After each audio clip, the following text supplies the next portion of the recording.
सो hey everyone, कैसे हो आप सभी। आशा करता हूँ आप सभी ठीक होगे और बढ़िया होगे। तो अगर आप SaaS सॉफ्टवेयर को सीखना चाहते हो तो आज की इस वीडियो में मैं आपको बताने वाला हूँ कि easiest way to learn SaaS। तो ये वीडियो सभी फ्रेशर्स के लिए भी है जो SaaS सॉफ्टवेयर सीखना चाहते हैं, प्लस अगर आप वर्किंग प्रोफेशनल हो, अगर आप अपने स्किल्स को ब्रश अप करना चाहते हो SaaS स्किल्स को, तो ये वीडियो आपके लिए उस केस में हेल्पफुल होगी। तो अगर आप SaaS सॉफ्टवेयर को सीखना चाहते हो या रिविजन करना चाहते हो तो आपको पता होना चाहिए कि आप कहाँ से SaaS सॉफ्टवेयर को सीख सकते हो या रिविजन कर सकते हो। तो सबसे पहला ऑप्शन आपके पास होता है वेबसाइट। सो दूसरा ऑप्शन आपके पास होता है बुक्स। तीसरा आपके पास ऑप्शन होता है कोर्सेज, जिसमें कि आप ऑनलाइन भी कोर्सेज कर सकते हो या ऑफलाइन भी कोर्सेज कर सकते हो। और चौथा आपके पास ऑप्शन होता है यूट्यूब कंटेंट, आप यूट्यूब से भी पढ़ सकते हो। अब बात कर लेते हैं सबसे पहले ट्रेनिंग इंस्टीट्यूट की। तो ट्रेनिंग इंस्टीट्यूट में आप चाहो तो आज के टाइम पे ऑनलाइन भी ट्रेनिंग मिलती है और ऑफलाइन भी ट्रेनिंग मिलती है। तो इस वीडियो के लास्ट में मैं आपको मेरा ओपिनियन भी बताऊंगा कि आपको कहाँ से सीखनी चाहिए और जो भी आपकी सिचुएशन है उस बेस पे। सबसे पहले वेबसाइट की बात कर लेते हैं। तो सबसे पहले तो SaaS की खुद ऑफिशियल वेबसाइट है जहाँ पे आप फ्री कोर्स और ट्रेनिंग कर सकते हो, और जितनी मैं वेबसाइट बता रहा हूँ उनके लिंक्स आपको इस वीडियो के डिस्क्रिप्शन में मिल जाएगी। उसके बाद दूसरी वेबसाइट है SaaS Crunch, तीसरी वेबसाइट है Listen Data, उसके बाद SaaS CV, Dataflare, Tutorials Point, Java T Point and analytics Vidhya. ये जो सारी वेबसाइट्स है, अगर आपने इनसे डेटा कंज्यूम कर लिया तो आपके लिए वो मोर देन इनफ होगा SaaS सीखने के लिए। अगर आपको ये वेबसाइट ढूंढने में प्रॉब्लम हो रही है तो डिस्क्रिप्शन से आप लिंक ले सकते हो। अब बात कर लेते हैं बुक्स की। बुक में मैं आपको सबसे पहली बुक जो मैं आपको रिकमेंड करूंगा वो है learning SaaS by example by Rohan कोडी। दूसरी जो बुक मैं आपको रिकमेंड करूंगा the little SaaS book by Lora D Delwiche. और तीसरी जो बुक है beginner SaaS programmer a to beginner guide to learning SaaS by Olivia Parr. So ये कुछ बुक्स है, 3 बुक्स। इन बुक्स के नाम भी और प्लस उनके ऑथर का नाम भी मैं आपको इस वीडियो के डिस्क्रिप्शन में दे दूंगा, तो आपको अगर ढूंढने में दिक्कत हो रही है तो डिस्क्रिप्शन में चेक कर लेना। उसके बाद बात करें यूट्यूब, तो यूट्यूब पे भी आपको काफ़ी सारे रिसोर्सेस आज के टाइम पे, आज से 4-5 साल पहले उतने यूट्यूब वीडियोस नहीं थे, उतने रिसोर्सेस नहीं थे, बट आपको आज के टाइम पे काफ़ी सारे यूट्यूब वीडियोज़ भी मिल जाएंगे जहाँ से आप पढ़ने का ट्राई कर सकते हो। प्लस हमारा भी एक चैनल है क्लिनिकल स्टडी अकेडमी CSA, जिसपे फिलहाल तो हम अभी वीडियो उतने अपलोड नहीं कर रहे, बट आगे के दिनों में वहाँ पे हम कुछ फ्री वीडियोस अपलोड करेंगे SaaS बेस के ऊपर, SaaS एडवांस के ऊपर और SaaS क्लिनिकल के ऊपर भी।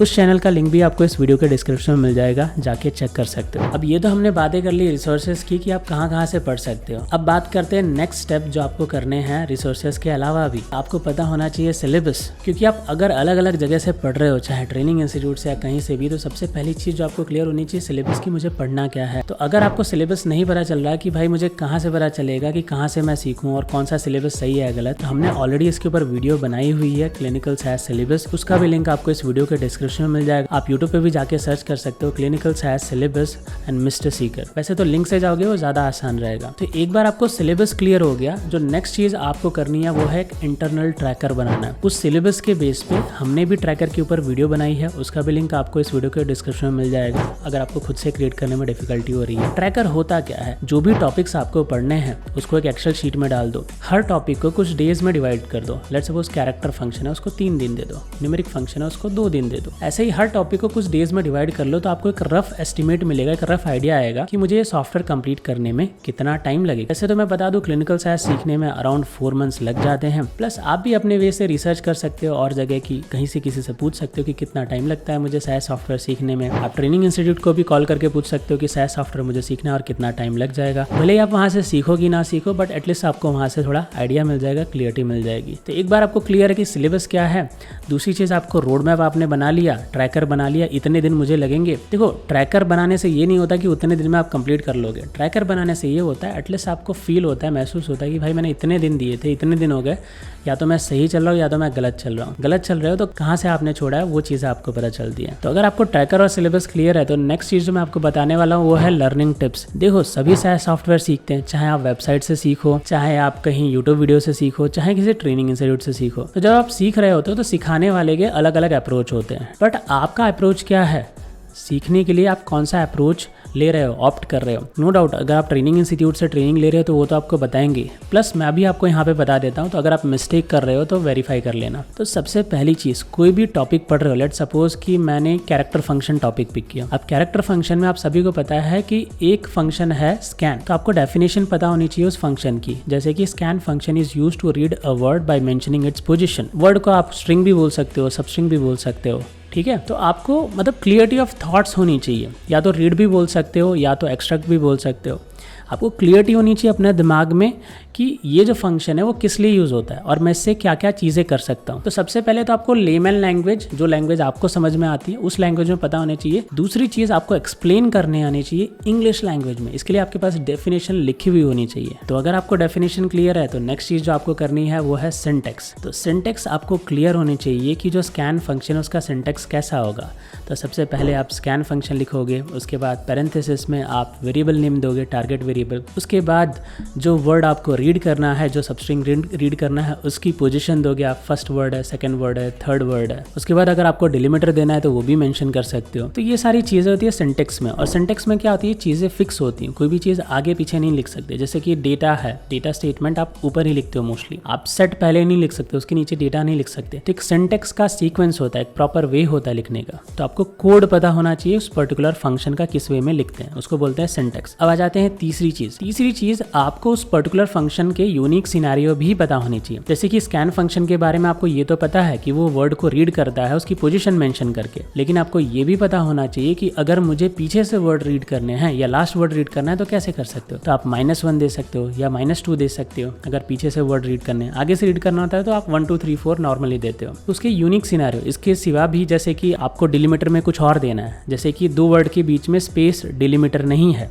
सेपरेटर नहीं है, 2 वर्ड को स्पेस सेपरेट नहीं कर रहा, स्पेशल कैरेक्टर कर रहा है, तो आप वो दे सकते हो। सैस को ये बोल सकते हो कि ये डिलीमीटर है, तो सैस समझ जाएगा कि इस डिलीमीटर के पहले फर्स्ट वर्ड है, इस डिलीमीटर के बाद सेकंड वर्ड है, काइंड ऑफ। तो आप डिलीमीटर भी मेंशन कर सकते हो। तो आपको जितने भी यूनिक सिनेरियो हैं उस पर्टिकुलर फंक्शन के वो पता होने चाहिए। जैसे कि कॉम्प्रेस का बेसिक यूज़ होता है कि आप उससे लेट सपोज कोई भी डेटा है या कोई भी वेरिएबल है तो उस वेरिएबल की स्पेसेस रिमूव कर सकते हो, ठीक है। उसके बाद उसके और भी यूज़ है, लेट सपोज अगर आपको कोई वर्ड या लेटर रिमूव करने हैं वो भी कर सकते हो। उसके बाद और भी चीज़ें कर सकते हो, आप कैरेक्टर को या न्यूमेरिक को या स्पेशल कैरेक्टर को सेपरेट कर सकते हो।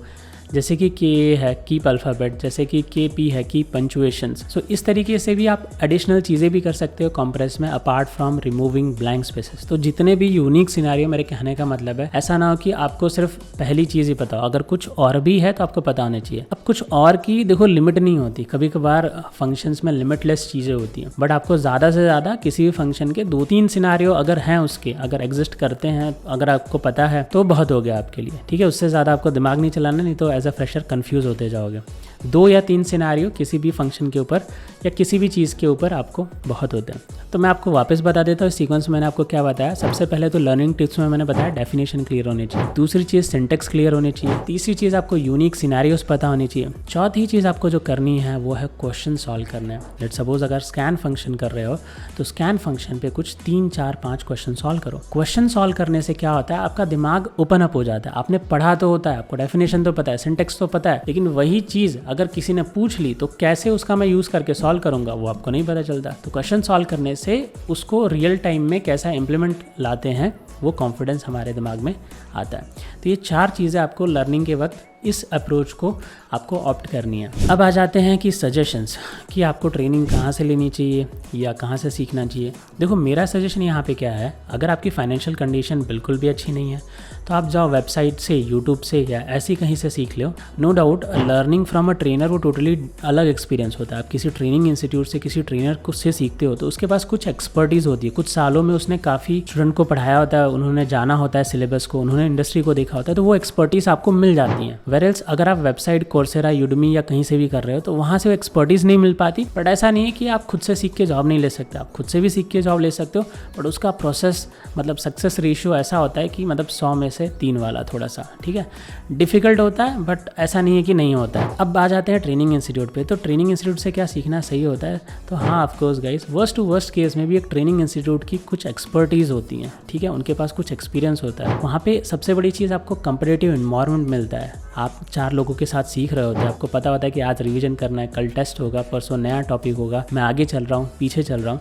खुद से करते हो तो आपको ये चीज़ें नहीं पता चलती कि मैं आगे चल रहा हूँ पीछे चल रहा हूँ, क्या कर रहा हूँ। कभी आप बुक उठाते हो, कभी नहीं उठाते, कभी प्रैक्टिस करते हो, कभी नहीं करते हो, कोई कंपटीशन नहीं, कोई डेडलाइन नहीं, कुछ भी नहीं। ये थोड़ा सा सेल्फ लर्निंग में इशू है। कहीं से सीख रहे हो तो पूरा एक इन्वायरमेंट होगा, एक टाइम पे शुरू होना है, एक टाइम पे खत्म होना है। आप पे थोड़ा प्रेशर होगा, टेस्ट होंगे, रिवीजन होंगे, प्लस कंपटीशन होगा, राइट। और आपके फ्रेंड्स के सिलेक्शन होंगे या टीममेट के, तो आपको भी थोड़ा वो होगा कि मेरा क्यों नहीं हुआ, लेट्स वर्क ऑन इट। तो ये कुछ चीज़ें होती हैं जो ट्रेनिंग इंस्टीट्यूट के कुछ बेनिफिट्स हैं। तो प्रो एंड कॉन्स टोटली आप पे डिपेंड करता है आप क्या चूज़ कर रहे हो, आप किस तरीके का व्यक्ति हो, क्योंकि हर व्यक्ति नहीं बना होता है खुद से सीखने के लिए, और हर व्यक्ति नहीं बना होता है ट्रेनिंग इंस्टीट्यूट से भी सीखने के लिए, वाइस वर्सा है, ठीक है। तो अब मैं लास्ट में आपको कुछ रेगुलर टिप्स दे देता हूँ, क्योंकि लाइफ में हमेशा ध्यान में रखना, कुछ भी लाइफ में अचीव करना है तो सबसे पहला स्टेप होता है कंसिस्टेंसी। डेली प्रैक्टिस करना बड़ा ज़रूरी है, चाहे मैं हूँ या आप हो। डेली जिस भी चीज़ को आप करोगे आप उस चीज़ के मास्टर हो जाओगे। नो डाउट आप टैलेंटेड थे, आपका दिमाग था या नहीं था, कॉलेज में क्या था, उससे कोई फर्क नहीं पड़ता। तो कंसिस्टेंसी बहुत मैटर करती है, क्योंकि अगर आप डेली कर रहे हो तो आप कुछ ना कुछ इंप्रूव करोगे,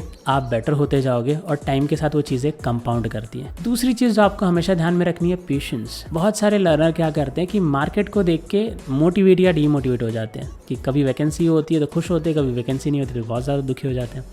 तो ये तो टोटली नॉर्मल चीज़ है, बट आपको तो पता है ना कि आप इतने महीने सीखने के देने वाले हो और इतने महीने आप अप्लाइंग को देने वाले हो, कि मतलब इंटरव्यू को मैं क्रैक करूंगा या इंटरव्यू को लूँगा। तो दोनों प्रोसेस अलग अलग होते हैं। अप्लाइंग पार्ट एक प्रोसेस है या इंटरव्यू क्रैकिंग पार्ट एक प्रोसेस है, दोनों को टाइम लगेगा। उस ड्यूरेशन के दौरान थोड़ा भी आपको सेल्फ डाउट नहीं करना है, थोड़ा भी आपको क्वेश्चन नहीं करना है, थोड़ा भी आपको मैनिपुलेट नहीं होना है किसी भी नेगेटिव चीज़ से। पॉजिटिव चीज़ को ले सकते हो, बट नेगेटिव को आपको नहीं लेना है, इग्नोर करना है, या वो उन प्लेटफॉर्म्स को इग्नोर करो जहाँ आप नेगेटिव होते हो। गाइस मैं आपको फाइनल टिप ये दूंगा, देखो हर फील्ड में सक्सेस रेशियो और फेलियर रेशियो होता है, बट मेरा ये मानना है टोटली डिपेंड होता है आपके ऊपर। आप हमेशा मतलब एज ए स्टूडेंट ऐसा होता होगा कि आप जब अप्लाई करने जा रहे हो तो आप कुछ लोगों से कंपेयर कर रहे हो। मोस्टली आप उन लोगों से खुद को कंपेयर कर रहे होते हो जिनका सिलेक्शन नहीं हुआ है। अगर कंपेयर करना ही है तो जो आपको बनना है उनसे कंपेयर करो, जो बन चुका है उनसे कंपेयर करो, उनसे नॉलेज लो, उनसे गाइडेंस लो, उनसे पूछो कितना टाइम लग गया, क्या उनका प्रोसेस ईजी था, क्या उनका फटाफट हो गया था, ठीक है। तो आपको क्लियरिटी आएगी। अगर आप काफ़ी ऑडियंस को देख के परेशान हो रहे हो, इतने सारे लोग हैं उनका नहीं है, तो क्या आपको वो बनना है कि आप उनको देख के परेशान हो रहे हैं? जो आपको बनना है उन्हें फॉलो करो, सिंपल सी बात है। आखिर में ये वीडियो क्यों देख रहे हो? आपको कुछ ना कुछ तो रीज़न है, राइट, सैस के बारे में या कुछ जानना चाहते हो इसलिए देख रहे हो। नहीं तो आपको नहीं ये बनना, क्लिनिकल सैस सीखना होता तो आप ये वीडियो क्यों देख रहे होते? तो सिमिलरली उसी को फॉलो करो जो आपको बनना है और जो एक लेवल पे पहुंच चुका हो, जो इन चीज़ों को अचीव कर चुका हो। क्योंकि जो अभी स्टार्ट कर रहा है, सीधी सी बात है, कुछ फेलियर्स को देखने वाला है, थोड़े टाइम बाद इंप्रूव होके वो सक्सेस को अचीव करेगा। तो गाइज आज की वीडियो में मैंने बहुत सारी ऐसी चीज़ें बताई हैं जिनके ऊपर मैं ऑलरेडी डिटेल में वीडियो बना चुका हूं, जैसे कि रोड मैप, जैसे कि सिलेबस, जैसे कि ट्रैकर, और जैसे कि offline learning versus online learning versus courses. ये सारे टॉपिक मैं डिटेल या डेप्थ में कवर कर चुका हूँ, और भी बहुत सारे वीडियोज़ हैं। मैं क्या करूँगा, इस वीडियो के डिस्क्रिप्शन में आपको लिंक दे दूँगा, वहाँ जाकर डायरेक्टली चेक कर सकते हो डिटेल में। मिलते हैं अगले वीडियो में, तब तक के लिए बाय बाय दोस्तों।